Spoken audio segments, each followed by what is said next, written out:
y comenzar a alabar a nuestro Dios. Vamos a hacerlo puestos de pie. Vamos a alabar, hermanos. Dios Padre, santificado sea su nombre en el cielo, en la tierra y en todo lugar, Padre. Estamos bien contentos porque nos permiten esta mañana estar aquí juntos, Padre, para alabar su santo nombre, Señor. Le pedimos que sea con cada uno de mis hermanos, mis hermanas. Le pedimos que nos ayude a juntos a alabar su santo nombre, Padre, como usted se lo merece, Padre. Le pedimos por aquellos hermanos que queriendo estar aquí con nosotros no lo pueden hacer por motivos de salud, Padre. Le pedimos que usted sea con ellos y también que les ayude a ellos y a nosotros a alabar su santo nombre, Padre, donde quiera que ellos se encuentren. Sea también con aquellos que están trabajando, que están viajando. Le pedimos que usted sea con ellos, Padre.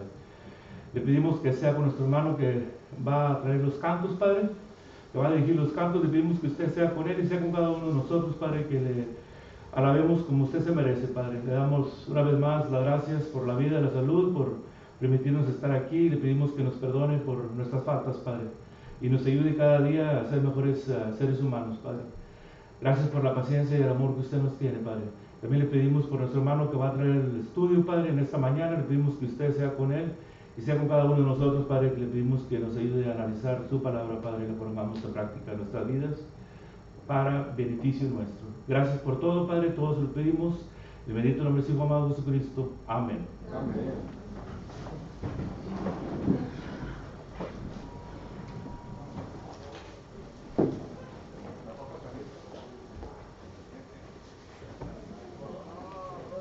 Empezamos con 195. Oh, qué Salvador.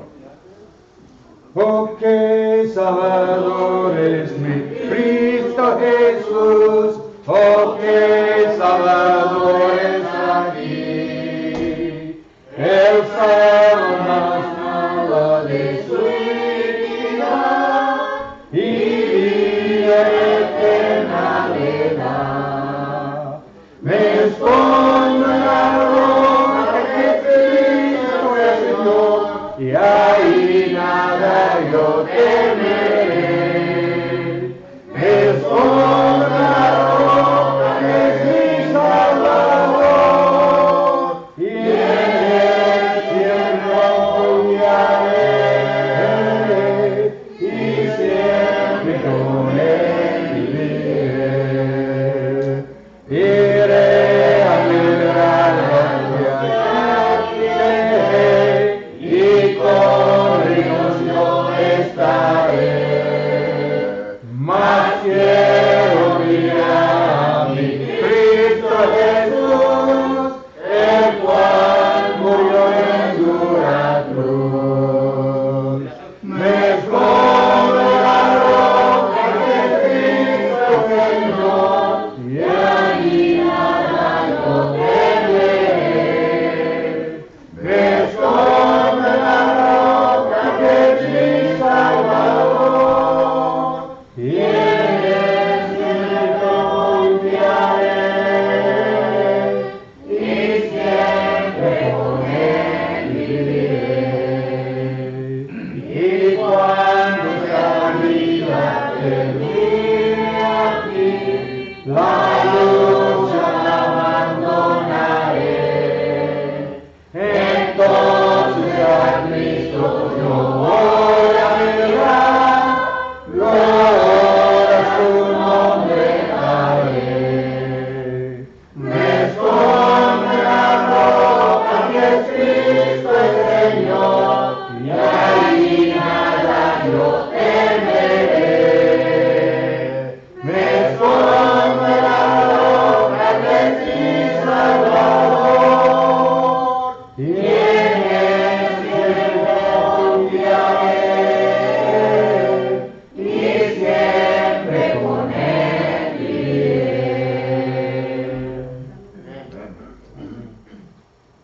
232, sublime gracia. 232. Sublime gracia del Señor y feliz Salvador, fuiste tomado por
cuando en Sion por siglos mil, brillando esté cual sol, yo cantaré por siempre allí su amor que me salvó. Amén.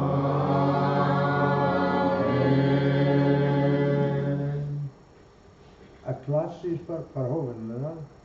Sí, jóvenes, por favor, de ir a las clases.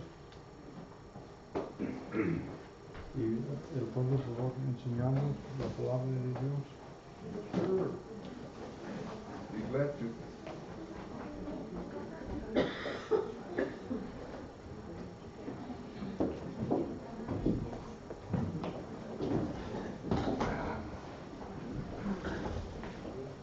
Thank you, brother.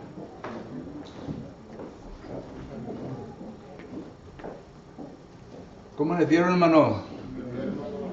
¿Listos para estudiar la palabra de Dios? Ya les extrañaba, hermanos. Ya quería verlos aquí todos juntos, pero pues los ancianos decían no. Pero qué bueno, ¿verdad? La sabiduría de ellos para que así nos podamos mantener en buena salud. Espero que todos nosotros estemos en buena salud.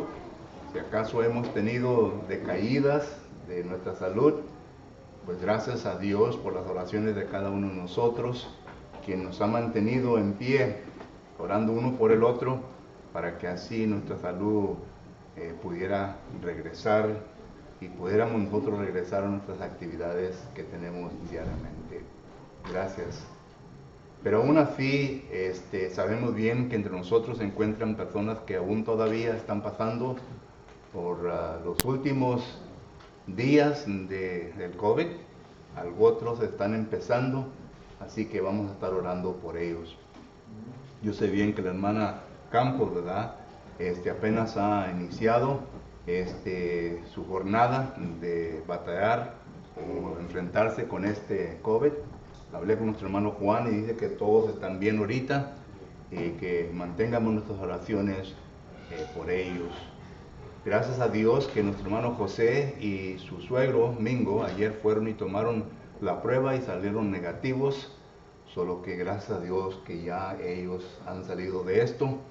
Sin embargo, van a guardarse una semana más para venir y estar aquí con nosotros para que así todo esté bien con ellos. Así que sigamos orando por nuestro hermano José, nuestro hermano Mingo, nuestra hermana Amelia y nuestra hermana Juanita. Nuestro hermano Víctor se encuentra un poquito delicado de salud esta mañana y me llamó y me dijo que no iba a poder estar con nosotros, solo que vamos a orar por él y por nuestra hermana Esther y toda su familia. Yo sé bien que hay muchas más personas que necesitan sus oraciones. Ahorita no recuerdo sus nombres, pero vamos a estar orando por ellos. También nuestro hermano Porfirio, ¿verdad? Y su esposa Santa también ya se están recuperando bien y vamos a mantenernos en nuestras oraciones. Solo que hay varias personas. Hermano, ¿vale? María Arias, hermana. Sí, ok. también está en posición. Bueno, es que me tiró un poquito de curva cuando dijeron María Campos, le dije, pero es María Ares, ¿verdad? Y le pregunté al hermano, bueno, ¿es Campos o Ares? Dijo, pues es Campos y Ares. Bueno, está bueno. Ya no quise preguntarle de nada más. Solo que vamos a orar por ellos, ¿ok? Y también por todos aquellos que han perdido seres queridos, hermanos que han sido amigos míos, que hemos trabajado juntos en la obra, nuestro hermano Martín Zúñiga y su hijo Babi, y también por otros hermanos que pues no han podido hacerla mediante este tiempo del coronavirus. Vamos pues a Dios en oración para orar por ellos, hermanos.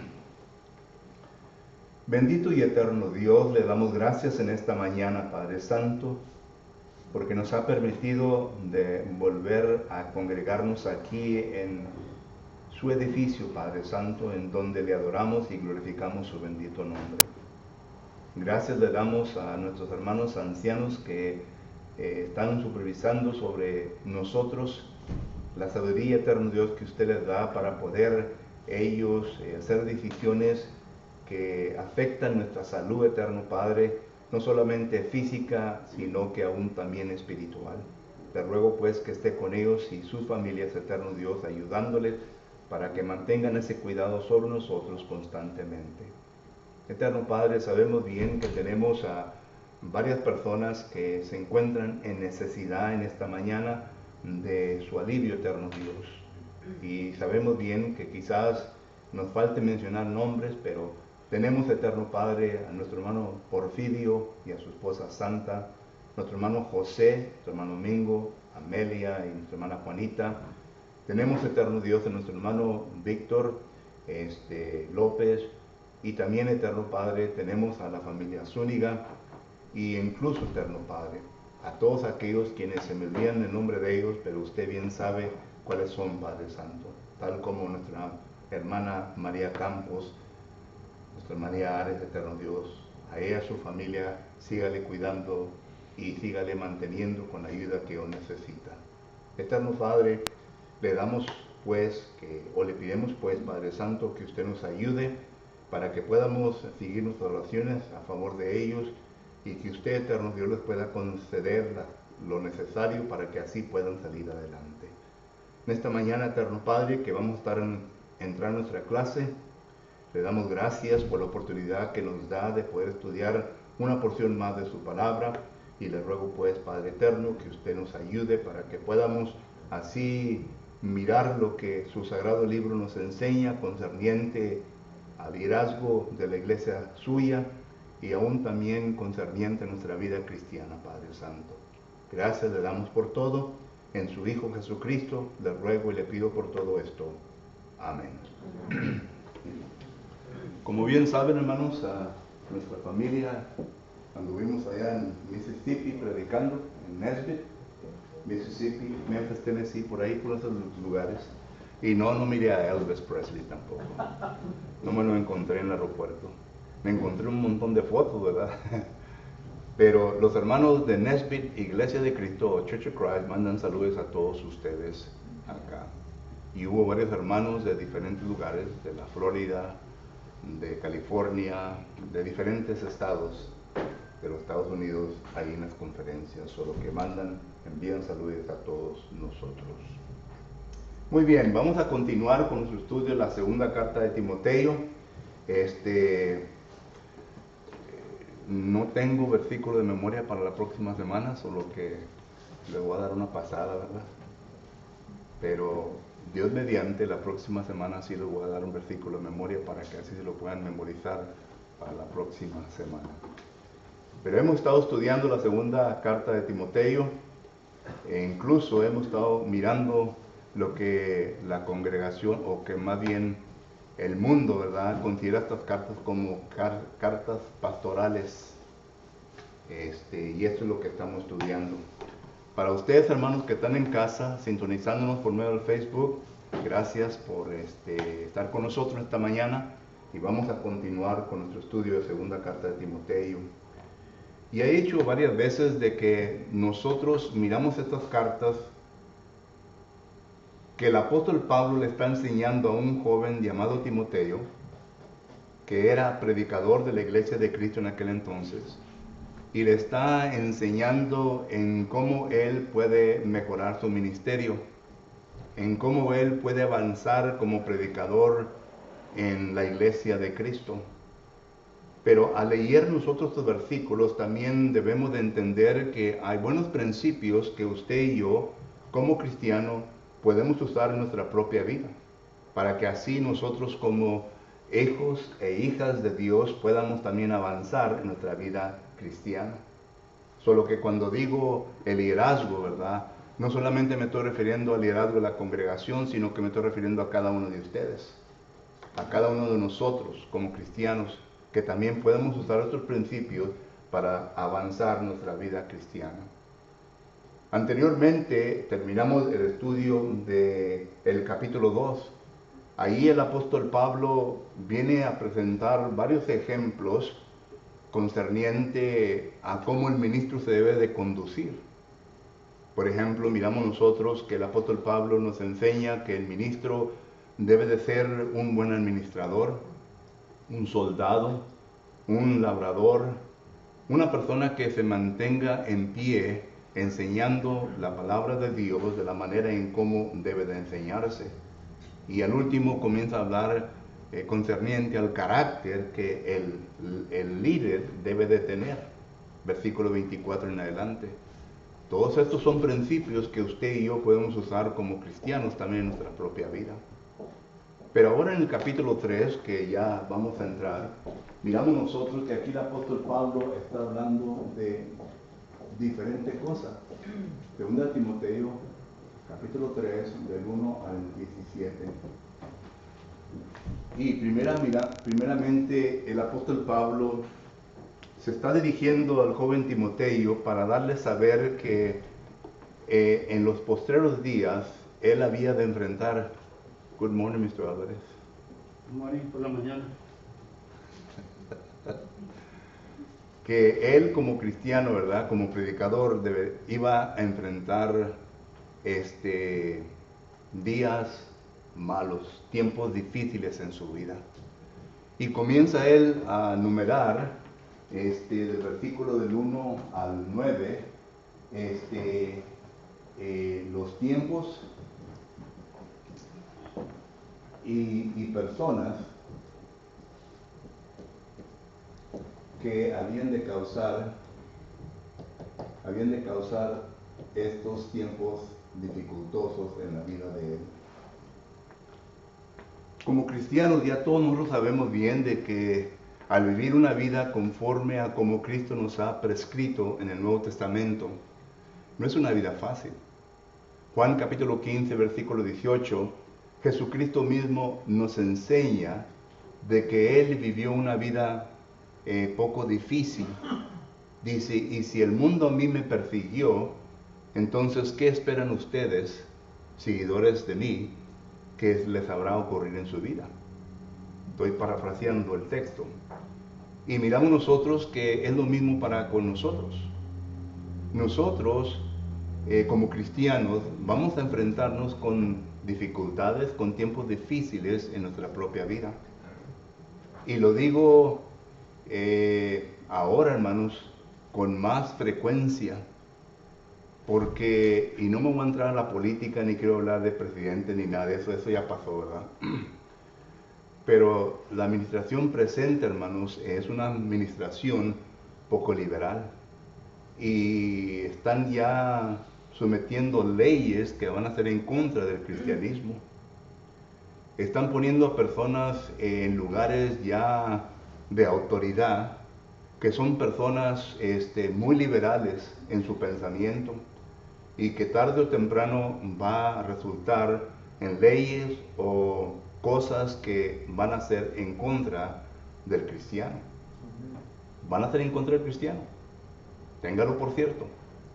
Entonces, por ejemplo, la persona que se eligió, se puso como persona que debe de estar al tanto de la salud de los Estados Unidos y la salud espiritual de los Estados Unidos, es una persona, un transgender, una persona que tiene pensamientos raros, una persona que tiene pensamientos en contra de la palabra del Señor. Solo que todo lo que habrá de ocurrir en ese aspecto, ¿verdad?, nos va a afectar, nos va a afectar. El punto es de que vienen tiempos difíciles a nuestra vida. Y nosotros debemos saber cómo tratar con estos tiempos, con estas cosas que habrán de llegar a cada uno de nosotros. Pero regresando al texto, hay algunas cosas ahí que quiero estudiar con ustedes porque en ocasiones traen confusión al texto. Y la primera frase es tiempos postreros.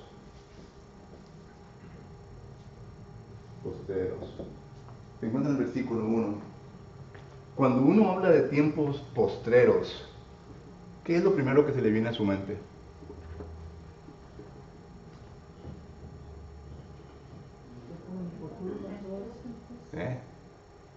Tiempos postreros. ¿Qué tiempos? Lo primero, ¿verdad? La pregunta, ¿verdad? ¿A qué tiempos? ¿A qué tiempos se está refiriendo? ¿Sabían ustedes que la frase tiempos postreros se refiere, por ejemplo, cuando uno va a Génesis capítulo 49, versículo 1, ahí la palabra se usa tiempos postreros? Y se está usando en referencia a las 12 tribus de Israel, en lo que había de venir en el futuro a cada tribu. ¿Ok? Entonces, este tiempo postreros no es este tiempo postreros. Por ejemplo, cuando nosotros miramos Isaías capítulo 2 y versículo 1 al 4, ahí la frase se usa en los tiempos postreros. No se refiere a este mismo tiempo postreros, porque Isaías capítulo 2 versículo 1 al 4 está hablando sobre el establecimiento de la iglesia de Cristo, solo que ya se está refiriendo a Hechos capítulo 2 y versículo 1 en adelante. Se está refiriendo a estos tiempos postreros. Cuando nosotros entonces miramos la profecía de Joel capítulo 2 versículo 28 al 32, también se está refiriendo a estos tiempos postreros. Cuando nosotros miramos la profecía de Daniel capítulo 10 y versículo 14, ahí la frase es de tiempos postreros. Y estos tiempos postreros se está refiriendo a la terminación de los judíos en la fecha de 70 de Cristo, la destrucción de Jerusalén. ¿Cómo sabemos eso? Porque cuando uno lee Daniel capítulo 9, versículo 24 al 27, que habla de las 70 semanas, se está refiriendo de esto. Entonces, tiempos postreros, incluso Hechos 2, 14, dice, Joel profetizó de los tiempos postreros. Tiempos postreros. Mi pregunta es, ¿se refiere estos tiempos postreros a este tiempo postreros? No. Entonces, tiempos postreros se está refiriendo a la actualidad, a nuestro tiempo. ¿Ok?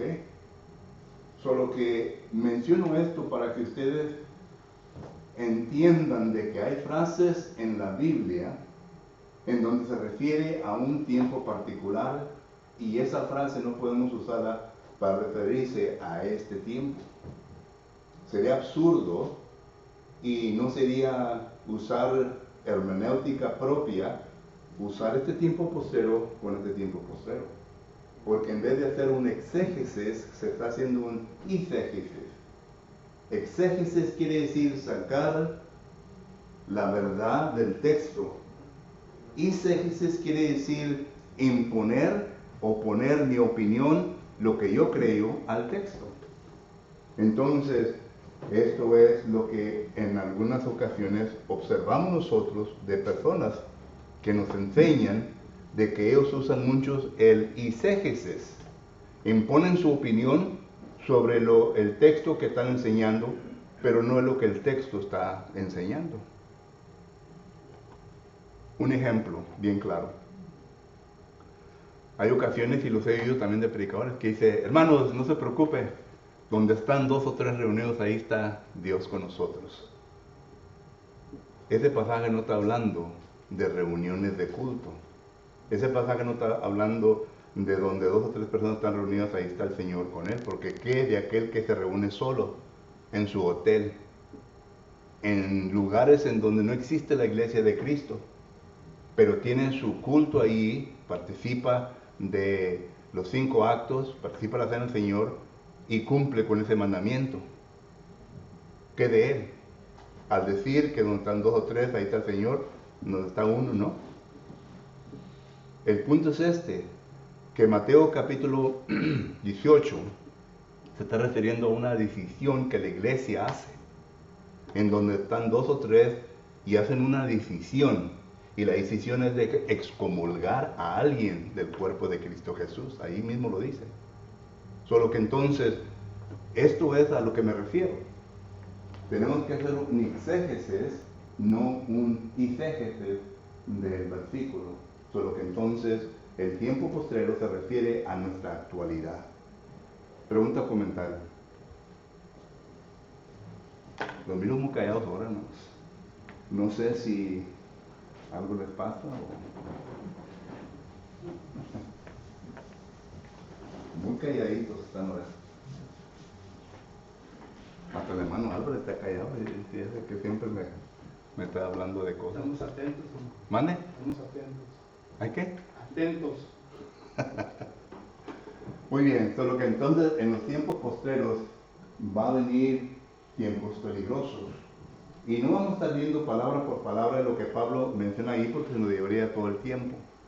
Pero va a haber gente que va a estar en contra de lo que nosotros enseñamos, de lo que nosotros predicamos. Recuerde que la Escritura dice en Hechos capítulo 2 versículo 40 que vivimos en un mundo perverso. Allí la palabra es huir de esta generación perversa. Vivimos en un mundo perverso. Filipenses capítulo 2 versículo 15 y 16 nos está enseñando que usted y yo debemos ser iluminares, debemos de alusar, debemos ser los iluminares de Dios en una generación perversa. Entonces esto quiere decir que nuestra manera de ser no es igual a la manera del mundo, porque el mundo, 1 Juan capítulo 5 versículo 19, está bajo la influencia ¿del quién? Del maligno, de Satanás. Y por lo tanto, nuestra manera de actuar, nuestra manera de ser va a ser contrario. Y esto es lo que el apóstol Pablo le está diciendo ahí. Le está diciendo que a este joven Timoteo y a todos nosotros nos está enseñando que nuestra manera de ser va a ser diferente o debe ser diferente en este mundo. Pero va a haber personas que nos van a venir y a desafiar nuestro cristianismo, hermanos. Van a desafiar nuestro cristianismo. Es en donde usted y yo debemos de tener ya un temperamento, una paciencia, una templanza en nuestra vida cristiana para poder tratar con estos asuntos. El cristiano no es aquel el cual debe ser contencioso, dice el apóstol Pablo, 2 Timoteo 2:24. No debe ser contencioso, no debe de ser una persona que esté argumentando. El cristiano simplemente, versículo. Yo me acuerdo, y posiblemente lo he dicho aquí antes, ¿verdad? Que una vez estaba una persona hablando conmigo y él decía una cosa, yo le mencionaba un versículo. Y él dice otra cosa y otro versículo. Hasta que ya se enojó, dijo, basta ya tanto versículo, dice. Dice, oye, pues si estamos estudiando la Biblia. Estamos estudiando la Biblia. Eso es lo bonito, que la Biblia tiene la última palabra. La palabra de Dios tiene la última palabra. No lo que yo pienso, no lo que tú crees. Yo solamente te estoy contrastando, te estoy enseñando de que lo que tú estás diciendo está en contra de la palabra del Señor. Solo que uno debe de guardar una seriedad, debe de guardar una templanza, un dominio propio en su propia vida y solamente darle la palabra de Dios. Porque en el segundo punto, miramos nosotros, bueno, esto es de tiempos peligrosos. En el segundo punto, el apóstol Pablo pone ejemplo de él, capítulo 3, versículos 10 al 13, pone el ejemplo de él en cómo él trató con estos asuntos en la región de Galacia, en su primer viaje misionero, ¿recuerdan? ¿Qué sucedió? Bueno, sabemos bien que Hechos capítulo 13, versículo 1 adelante, allí el Espíritu Santo le dice a los líderes de la congregación de Antioquía que le separaran a Pablo y a Bernabé porque ellos iban a salir en el primer viaje misionero. Y fue lo que hicieron. La iglesia de Antioquía enviaron a Pablo y a Bernabé y salieron a la región de Galacia. Pero ya en el capítulo 14 miramos nosotros en cómo la gente recibió al apóstol Pablo y a Bernabé en la región de Galacia. Lo recibieron como dioses, ¿verdad? Dice el texto. Que a uno lo consideraron como Mercurio, a otro como Hermes. Pero la gente así lo dio. Porque eran personas que pues sabían bien de lo que estaban hablando. Y personas que estaban enseñando correctamente. Pero el versículo 2 de Hechos capítulo 14, nota lo que dice. Y vinieron unos judíos de Jerusalén que excitaron los ánimos de la gente. En otras palabras, le causaron problema al apóstol Pablo y a Bernabé. Estos judíos sabemos bien que eran los judaizantes, porque Hechos capítulo 15, versículo 1 en adelante, nos enseña de que eran los judaizantes. Pero noten, causan problemas. Y entonces el apóstol Pablo aquí da el ejemplo, dice, ¿te acuerdas cómo me trataron en Antioquía, en Iconio, en estos lugares? ¿Qué fue lo que pasó?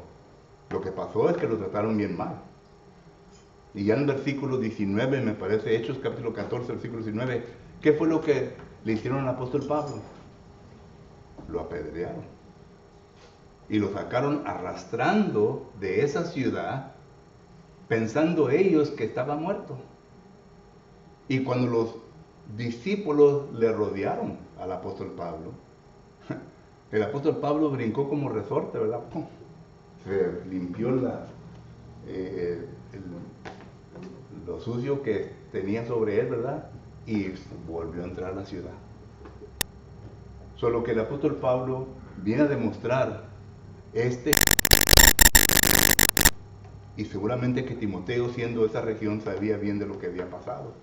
Y no de lo que dice el versículo 10.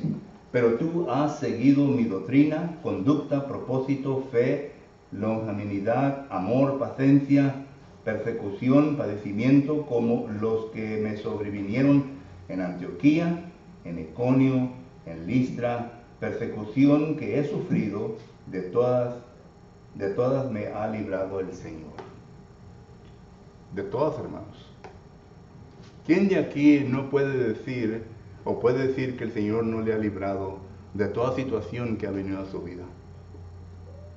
Yo puedo decir que el Señor me ha llevado en mi vida a acercarme cerquita al barranco donde yo puedo ver el precipicio, ¿verdad? Donde puede caer uno. Pero el Señor me ha librado de todas estas situaciones. Él siempre ha puesto los medios por delante para que salgamos adelante en las cosas que no es nuestra vida. Y esto regresa a la promesa que el Señor nos ha dado. Se la dio primeramente a los apóstoles. He aquí que yo estaré con vosotros, ¿hasta qué? Hasta el fin del mundo. Mateo capítulo 28, versículo 20. Y luego Hebreos capítulo 13, versículos 5 y 6, en donde dice la palabra del Señor que Él no habrá de abandonar a nadie. Mientras que nosotros nos mantengamos firmes en la palabra de Dios, haciendo lo que Dios nos pide a nosotros, Dios jamás habrá de abandonarnos a nosotros. Es una promesa que Dios nos hace. Apocalipsis capítulo 2 y versículo 10 viene a confirmar esto de lo cual estamos hablando. Y Pablo aquí está diciendo, el Señor nunca me abandonó.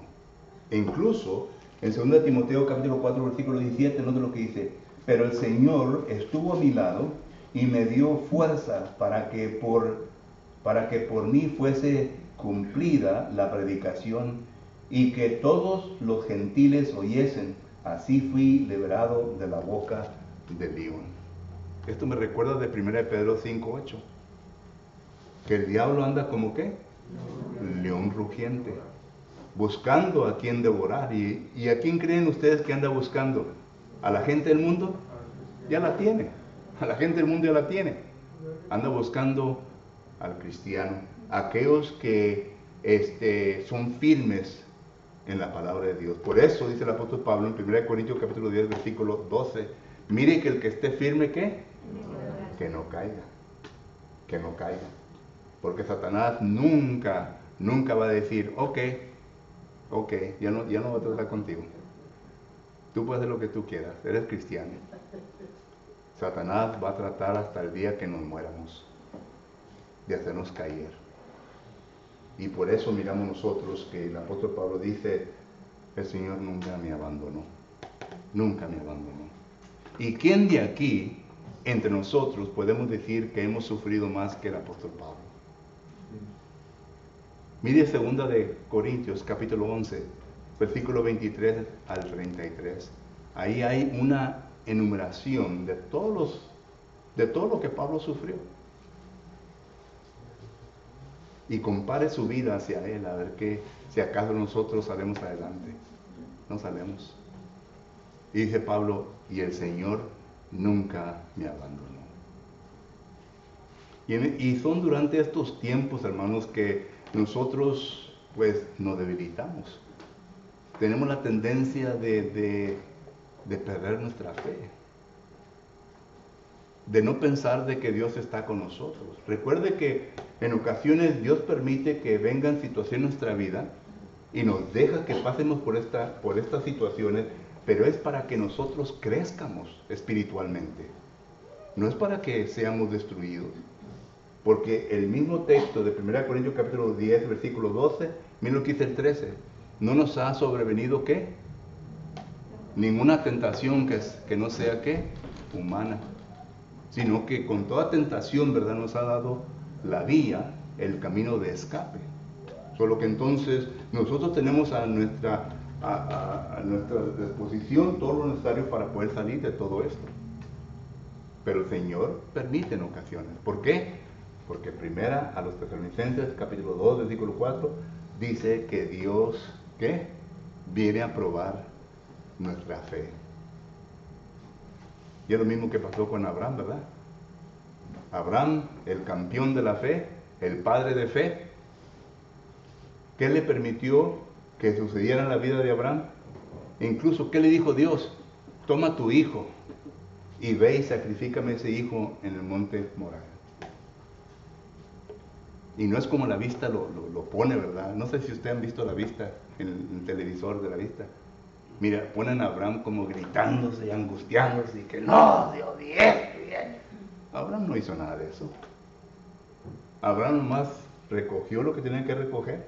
Incluso su hijo le dijo, bueno, llevamos todo, menos el sacrificio. ¿Dónde está? ¿Qué dice Abraham? Dios proveerá. Solo que entonces esto es lo que sucede en la vida nuestra. Así como le dice el apóstol Pablo a Timoteo, van a venir tiempos difíciles en los postreros tiempos. Pero acuérdate que Dios está contigo. Mira mi ejemplo. Y recuerde que yo pienso que la segunda carta de Timoteo, por lo que está escrito, que Timoteo ya estaba ya no estaba plenamente entrado en la predicación y en la enseñanza, sino que ya como que él ya se había debilitado un poco. Y claro que había pasado muchas cosas en la vida de él. Y en este momento que Pablo le escribe, está en la cárcel. Y si Timoteo piensa, bueno, mi mentor, la persona, mi padre espiritual está en la cárcel, eso quizás le vino a causar efecto a él. Solo que ya está en un tiempo que necesita ánimo. Y Pablo le está animando. Es interesante. Yo conocí a un hermano, el hermano Fleming, ya murió, un anciano de la congregación de la Roca Blanca. Tuve la dicha de ir con él por muchos años a la obra misionera allá en México. En la selva andamos juntos. Pero después le pegó cáncer, pero cáncer de los huesos. Y todo lo que sabemos que el cáncer de los huesos es el más doloroso para el cuerpo que existe. Me acuerdo yo que mi esposa y yo íbamos a visitarlo ahí en el hospital y nomás entrábamos una sonrisa y nos animaba. En vez de nosotros ir a animarle a él nos animaba. Nos hablaba de ciertas cosas, nos daba muchos consejos y esto, lo otro. Salíamos de ahí animados y le decía a mi esposa, ¿te fijas, este hermano? Ya está para morir, está en dolor porque le daban morfina cada 15 minutos y nos animaba. Salíamos de ahí animados nosotros. Y así miramos nosotros, ¿verdad? Así miramos nosotros al apóstol Pablo. Está en la cárcel, ya sabía bien que ya estaba cerca de su fin. Lo dice en la segunda carta de Timoteo capítulo 4, versículos 7 y 8. Y animando a este joven Timoteo para que siga adelante. Y le dice a este joven Timoteo Ya por último, le dice lo siguiente, le dice la palabra es la clave, la palabra de Dios es la clave en tu vida. Capítulo 3, versículos 14 al 17. Recuerda, la palabra de Dios es la clave en tu vida. Porque la palabra de Dios es la cual, ¿qué? Te ha enseñado para que vengas a ser salvo en tu vida. La palabra de Dios, no la palabra del hombre. La palabra de Dios es la cual te ha enseñado para que tú pudieras venir a conocer la salvación. Y esa palabra se la predicó su madre y su abuela. Pero dice Pablo, la palabra es lo que te ha hecho salvo a ti. Segundo, dice que la palabra es útil, o más bien la palabra es inspirada. Es inspirada por Dios. Muchos de nosotros leímos la Biblia y no llegamos a la conclusión que esto es Dios comunicándose con nosotros. Claro que no está presente, pero se está comunicando por medio de su palabra. Y esta palabra es inspirada por el Espíritu Santo. En otras palabras, viene a producir un efecto en nuestra vida diferente a lo que cualquier otra palabra produce. Porque la palabra de Dios, como dice Hebreos capítulo 4, versículo 12, es más cortante que una espada de dos filos, que penetra, que entra hasta lo más profundo de nuestro ser. Llega a nuestra facultad mental, en donde nuestros pensamientos, en donde se forman nuestros argumentos, donde se forma todo, de lo cual sale de nuestra boca para presentar nuestro carácter, para presentar quiénes somos. Por eso el Proverbios dice, Proverbios 4, 3 o 24, sobre toda cosa guardada, ¿guardar qué? El corazón. Y la palabra ahí no se refiere a esta pompita, se refiere a la mente. Guardar nuestra mente, porque de ahí sale ¿qué? Todas las cosas de la vida, de ahí emana todo lo de la vida. Y es lo mismo que Jesucristo dice en Marcos capítulo 7. No es lo que entra en el hombre que contamina al hombre, sino que lo que sale.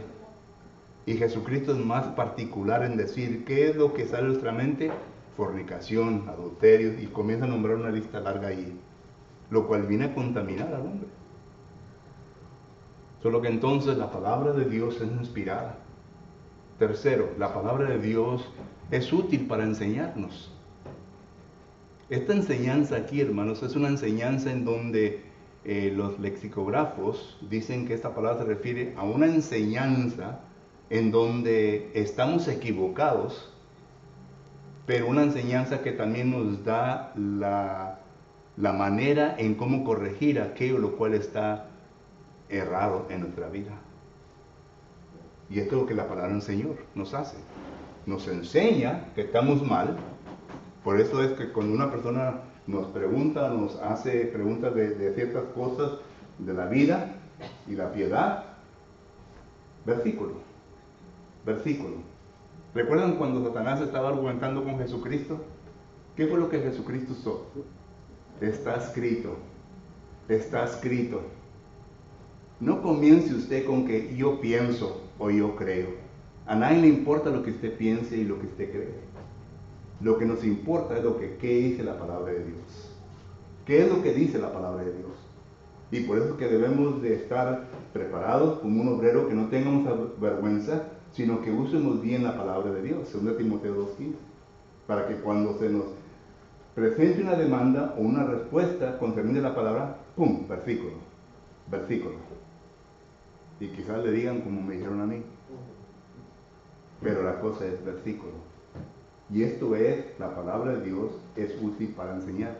Noten, ¿útil para qué? Para redarguir. La palabra redarguir quiere decir destruir todo tipo de argumento que la persona puede tener. Hay personas que han sido enseñados erróneamente concerniente a la palabra de Dios, diferentes cosas. Por ejemplo, sobre el bautismo, que solamente tienes que creer. La Biblia no dice que solamente tienes que creer. Tienes que creer en Jesucristo, pero no dice únicamente creer en Jesucristo. Porque si así fuera el caso, Santiago 2:19 dice que Satanás cree en Jesucristo, él entonces es salvo, pero no es salvo Satanás. Solo que hay mucho más de solamente creer. Hay personas que enseñan que los niños nacen con pecado. La Biblia claramente lo dice, que no nacen con pecado. Jesucristo mismo dice en Mateo capítulo 18, he aquí, dejar a los niños venir a mí, porque de ellos es el reino de Dios. ¿Cómo puede uno, Jesucristo, decir estas palabras y luego decirle a un hombre, Nicodemo, de cierto te digo, que si no nacieres del agua del Espíritu Santo, no podrás entrar al reino de Dios? ¿Cómo está? ¿Cómo está? Si a este hombre adulto le dijo que no podía entrar al reino de Dios porque tenía pecado y tenía que hacer algo para quitar su pecado, y a estos niños le dijo, dejaron de vivir porque es el reino de Dios, quiere decir que ellos no tenían pecado. Pero él, adulto, sí tenía pecado. El mismo hombre, Jesucristo, lo dijo. Solo que entonces miramos nosotros, ¿verdad?, que la palabra es útil para redarguir. Todo punto equivocado, la Biblia lo va a presentar correctamente. ¿Y es útil para qué? Para instrucción. La palabra instrucción aquí es la palabra didascalía, que quiere decir doctrina. Es útil para enseñarnos doctrina. Mucha gente no cree en la doctrina. Dicen solamente cree en Jesús. Nada de doctrina, nada de religión. Pero la Biblia enseña doctrina, enseña religión. Y es útil para enseñarlos cuál es la religión verdadera, la doctrina verdadera. Jesucristo mismo le dice que Él no vino a enseñar su propia palabra, sino que vino a enseñar la doctrina de su Padre que está en el cielo. Juan capítulo 7 habla de esto. Y con todo esto, ¿verdad? ¿Cuál es el fin de todo esto? Versículo 17. Al fin de que el hombre de Dios esté enteramente preparado para toda buena obra. El hombre de Dios, incluye a la mujer, ¿verdad? Todos nosotros estemos preparados, enteramente preparados para toda buena obra de Dios. Dios no solamente nos da la palabra inspirada, sino que nos prepara para que toda obra, Efesios 2:10, que nos ha puesto por delante, se pueda ejecutar de una manera correcta como Dios quiere que se venga a ejecutar. Punto. Pregunta o comentario, hermano. El tiempo ya me terminó. Los miro muy callados esta mañana. Muy calladitos. Pero gracias a Dios que nos dio tiempo de estar juntos, estudiando la palabra del Señor. Si acaso tiene una pregunta o comentario, estoy listo para escucharle y tratar de contestarla. Pero por mientras vamos a tomar un receso y entramos en nuestra segunda parte de oración esta mañana. Gracias, hermanos.